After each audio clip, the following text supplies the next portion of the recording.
Part 4, Chapter 1, The Enemy of His Kind. Had there been in White Fang's nature any possibility, no matter how remote, of his ever coming to fraternize with his kind, such possibility was irretrievably destroyed when he was made leader of the sled team. For now the dogs hated him for the extra meat bestowed upon him by Mitsa, hated him for all the real and fancied favors he received, hated him for that he fled always at the head of the team, his waving brush of a tail and his perpetually retreating hindquarters, forever maddening their eyes. And White Fang just as bitterly hated them back. Being sled leader was anything but gratifying to him.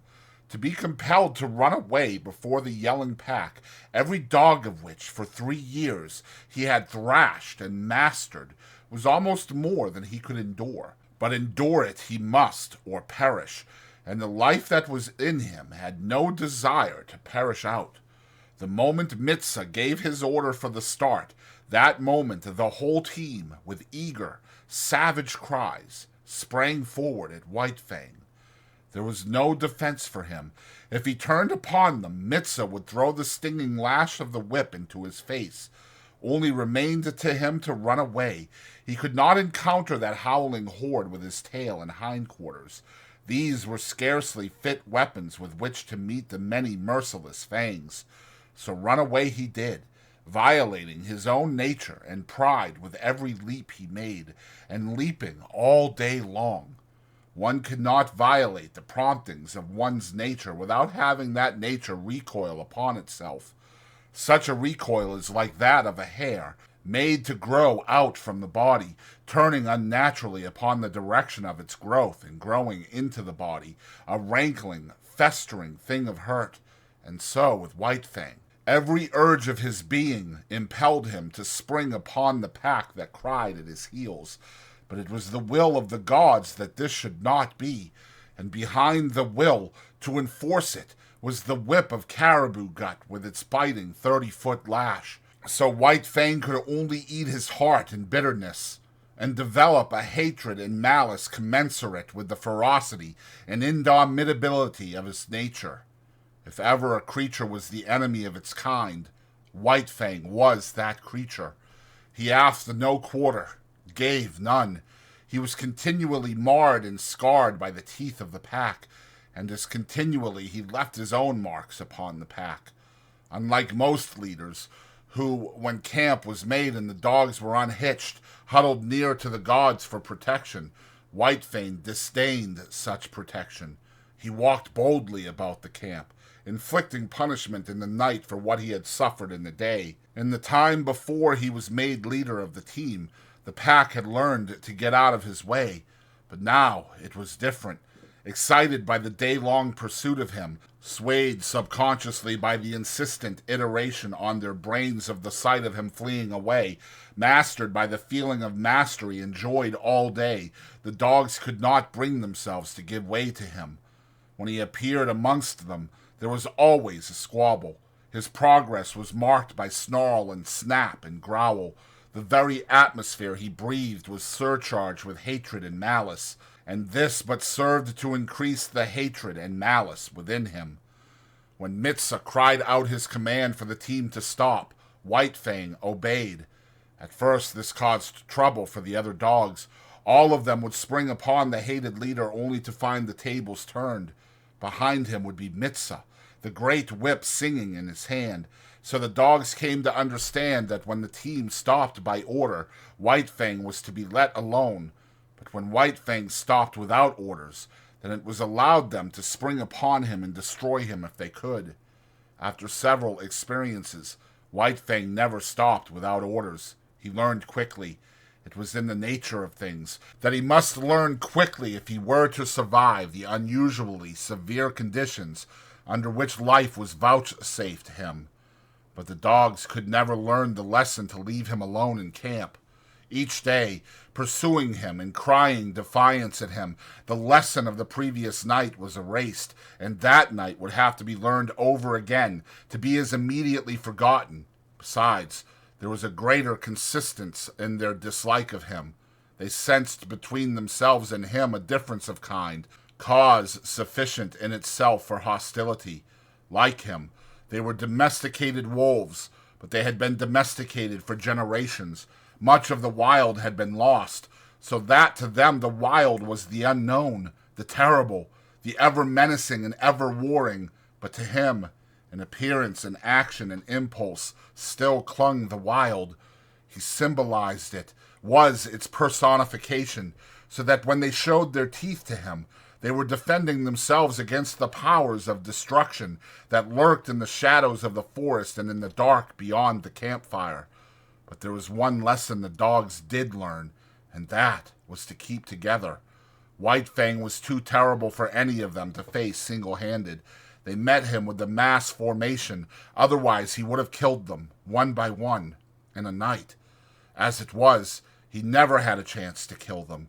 He might roll a dog off its feet, but the pack would be upon him before he could follow up and deliver the deadly throat stroke. At the first hint of conflict, the whole team drew together and faced him. The dogs had quarrels among themselves, but these were forgotten when trouble was brewing with White Fang. On the other hand, try as they would, they could not kill White Fang. He was too quick for them, too formidable, too wise. He avoided tight places and always backed out of it when they bade fair to surround him. While, as for getting him off his feet, there was no dog among them capable of doing the trick. His feet clung to the earth with the same tenacity that he clung to life. For that matter, life and footing were synonymous in this unending warfare with the pack, and none knew it better than White Fang. So he became the enemy of his kind. Domesticated wolves that they were, softened by the fires of man, weakened in the sheltering shadow of man's strength. White Fang was bitter and implacable. The clay of him was so molded, he declared a vendetta against all dogs.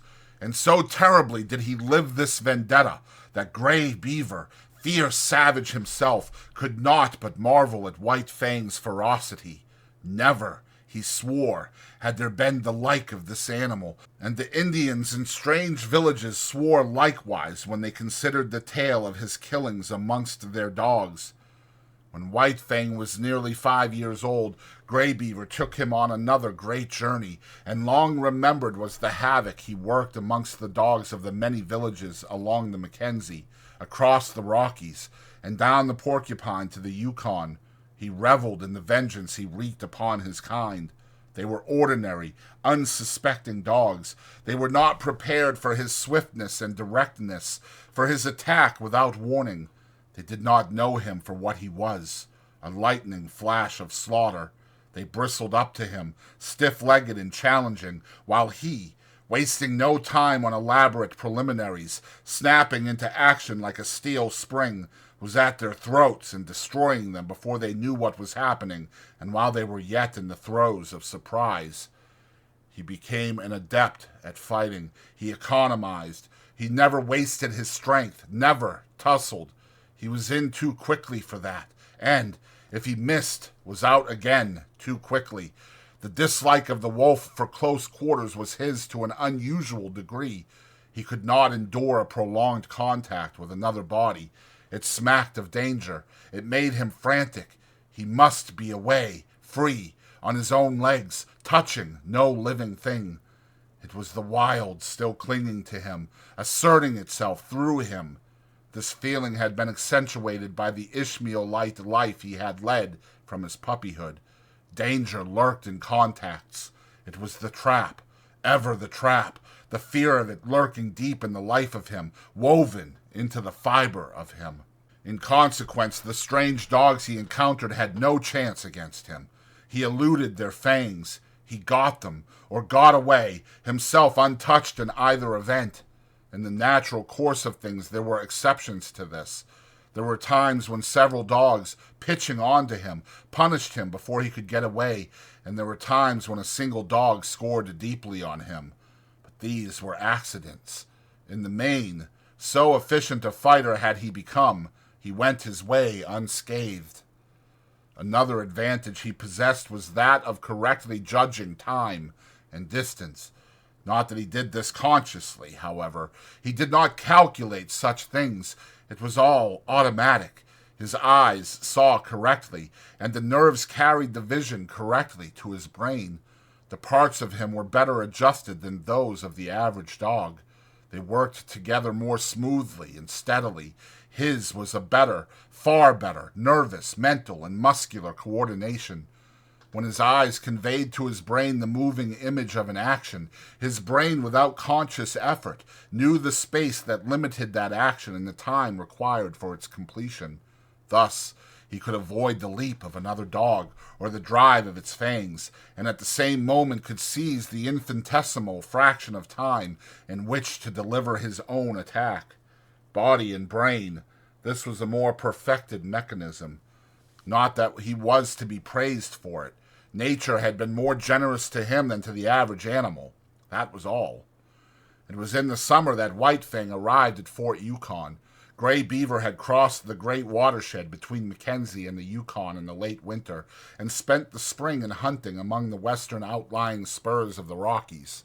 Then, after the breakup of the ice on the Porcupine, he had built a canoe and paddled down that stream to where it effected its junction with the Yukon just under the Arctic Circle. Here stood the old Hudson's Bay Company fort, and here were many Indians, much food, and unprecedented excitement. It was the summer of 1898, and thousands of gold hunters were going up the Yukon to Dawson and the Klondike. Still hundreds of miles from their goal, nevertheless many of them had been on the way for a year, and the least any of them had traveled to get that far was 5,000 miles, while some had come from the other side of the world. Here, Gray Beaver stopped. A whisper of the gold rush had reached his ears, and he had come with several bales of furs, and another of gut-sewn mittens and moccasins. He would not have ventured so long a trip had he not expected generous profits, but what he had expected was nothing to what he realized. His wildest dreams had not exceeded 100% profit.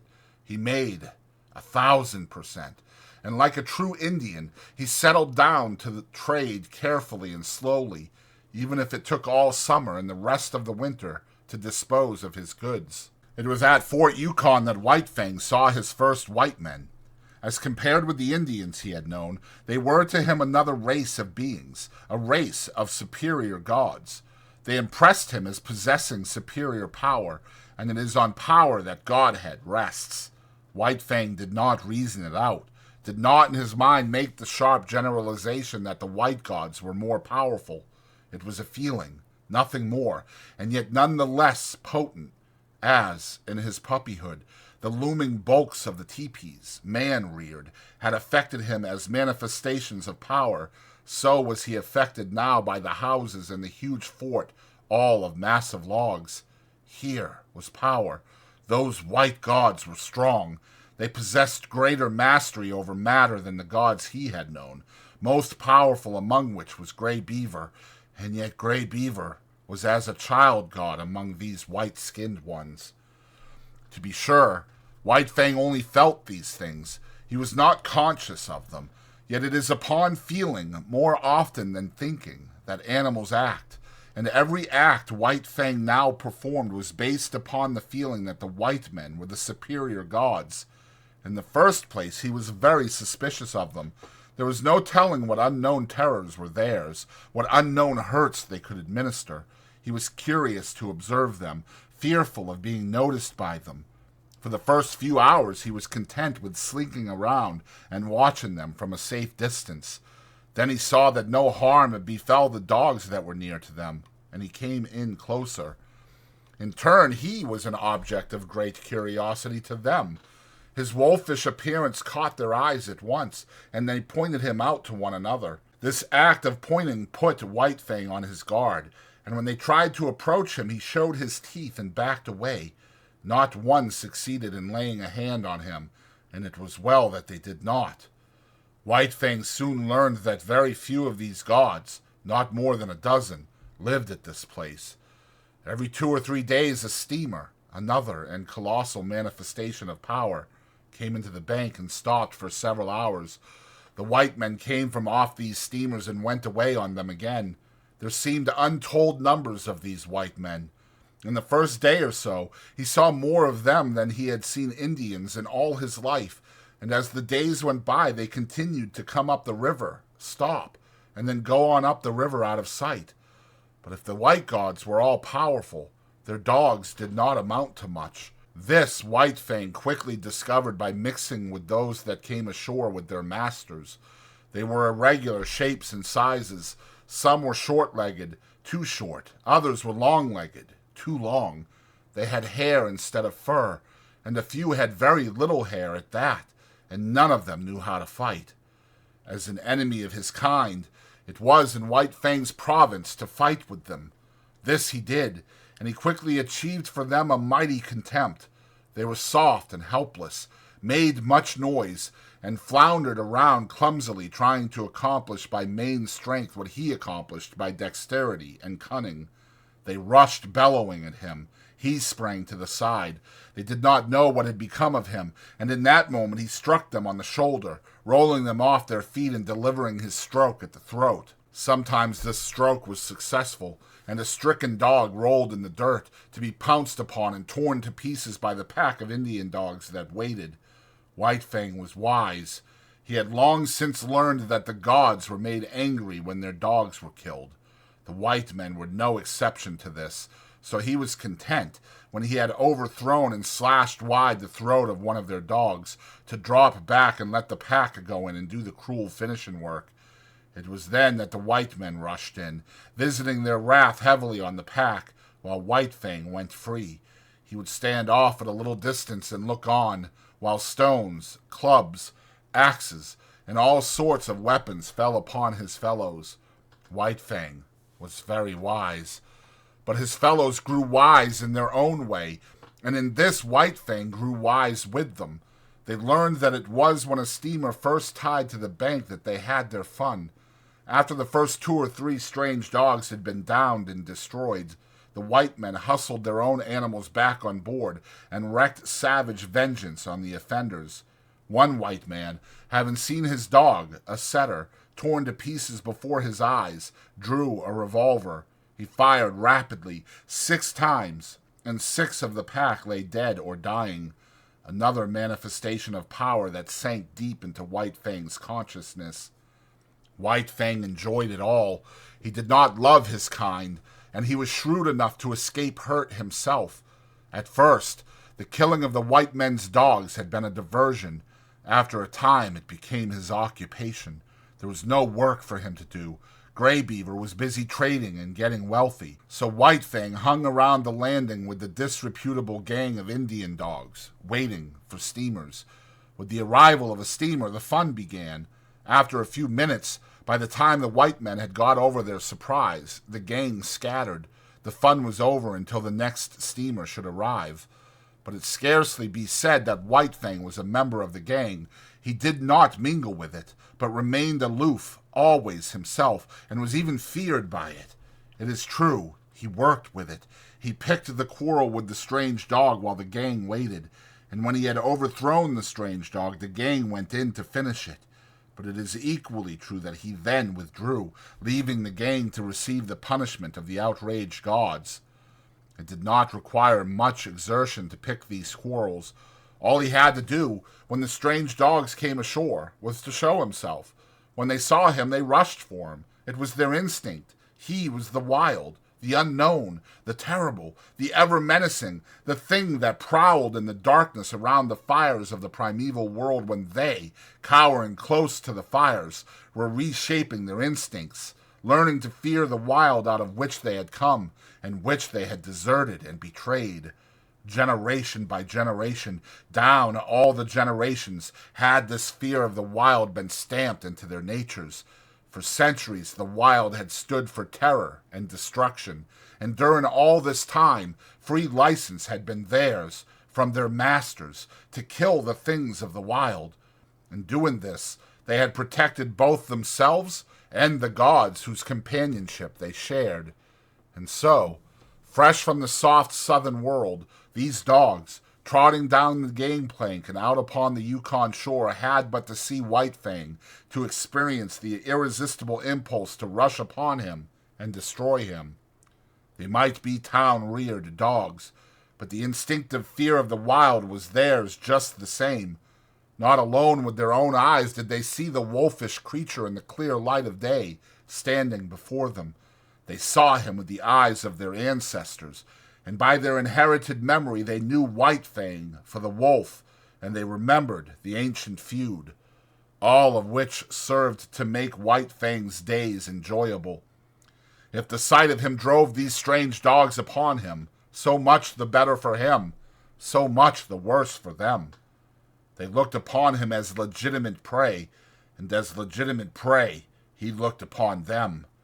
Not for nothing had he first seen the light of day in a lonely lair and fought his first fights with the ptarmigan, the weasel, and the lynx, and not for nothing had his puppyhood been made bitter by the persecution of Lip Lip and the whole puppy pack. It might have been otherwise, and he would then have been otherwise. Had Lip Lip not existed, he would have passed his puppyhood with the other puppies, and grown up more dog-like and with more liking for dogs. Had Greybeaver possessed the plummet of affection and love, he might have sounded the deeps of White Fang's nature, and brought up to the surface all manner of kindly qualities. But these things had not been so. The clay of White Fang had been molded until he became what he was, morose and lonely, unloving and ferocious, the enemy of all his kind.